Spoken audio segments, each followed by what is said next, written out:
It only took a couple years, 10,000 subs, and of course, me mentioning in the video of the sarb057, if anybody had this watch, the sarb033, for me to finally get one on the channel. Big thanks to Gil for sending in his personal watch. This is, of course, the iconic Seiko sarb033, or the sarb033. Tons of videos already out there on there. Most of you guys have owned one, do own one, or maybe want to own one, but with their recent discontinuing of this particular model, it became very difficult. The prices skyrocketed. We're starting to see a few more trickle onto the market. I think they were produced in such high quantities that they're out there, and they'll continue to trickle in for a little while, I'm sure. Right now, there's a bunch on eBay. Those prices are all around the $468-ish mark. Of course, we are, what are we, October 2018. So those prices are obviously subject to change. And then as of right now, it looks like Long Island Watch, Mark over there, great guy, has the this watch, sarb033, in stock for $489. So me personally, I would easily purchase the watch for slightly more from Mark versus eBay. But once his inventory is reduced to zero, then you got to look at other sources. So, but anyway, let's get onto the watch. We are looking at. I had to change battery in my micrometer, but they claim 38. I got 38.3 case width. Not going to get super picky, I guess, with any of that. Lug to lug is just a touch over 44, and the thickness is only 11.7. You have a 20 millimeter lug width, and this factory bracelet tapers down to 18 millimeter. Has a nice milled clasp. This part is stamped here with the double pushers, and there it is. Right, push down, so you can see there's a little bit of play there, and you definitely have some height difference there in the bracelet. Overall, very nice bracelet, and I do like the fact that that first link does articulate. It doesn't get a full fold on it, but it gets enough fold that you can lay flat on the back of the watch head, so that's a big plus. Sapphire crystal, of course, applied indices with the applied logo up there. The Seiko logo. You have a framed date window, black wheel, white print, and then the white print for the automatic and 23 jewels.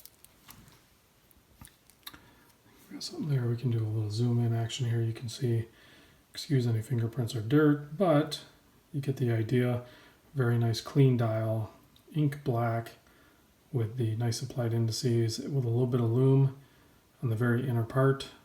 And then of course you have the lume on the center section of the minute and hour hand. No lume on the seconds hand. So very cool. Sapphire crystal, as I mentioned. I'm sure this display back is a Hardlex. You have the ever so popular 6R15C that we're seeing is slowly kind of disappearing from the value watches in the Seiko lineup, with their kind of reset. Oh, I forgot to mention solid end links there too. So great bracelet, great watch. Obviously, like many other Seiko models, it was definitely more appealing when the price point was, sub 300. I think they were around 330 or something like that. It seemed like for the longest time. Non-screw down crown, you have that wind. The first position out is going to be your date change. Second position is going to be your hack and your time set.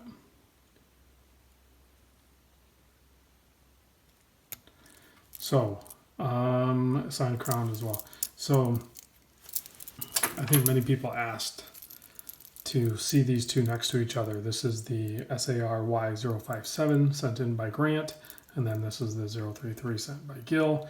You can see the size difference there. So if you have a larger wrist, obviously the 057 is going to be a perfect choice. But, not to say this wouldn't wear on the same size wrist, but this is definitely going to, please the smaller wristed guys easily. So I will toss this on wrist. I'm going to pop the watch off that I'm wearing right now, which is this guy, it's the only glimpse you're going to get of that right now. I will do a full-on review on that guy. And you can see, again, just like most Seikos, it just feels instantly at home on wrist.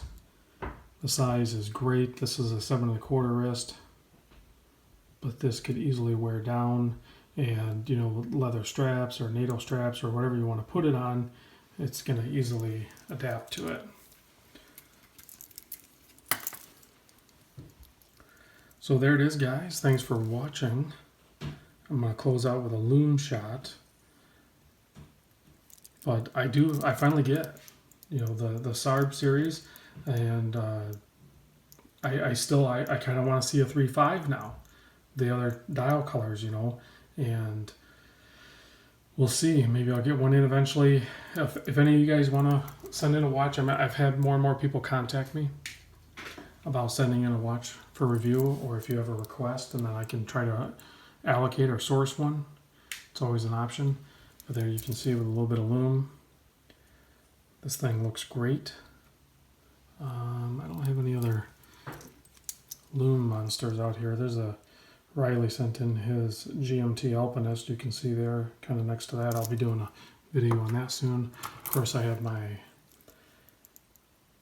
new main wear for the weekends anyway, the Manta. A little bit of a loom shot there, but typical Seiko loom. It's just not on in massive amounts, but there's definitely enough there to make it visible. So the sarb033 is definitely a win, and I can see why many people are bummed out that it's discontinued. So this was definitely a super value proposition by Seiko. Thanks for watching, guys.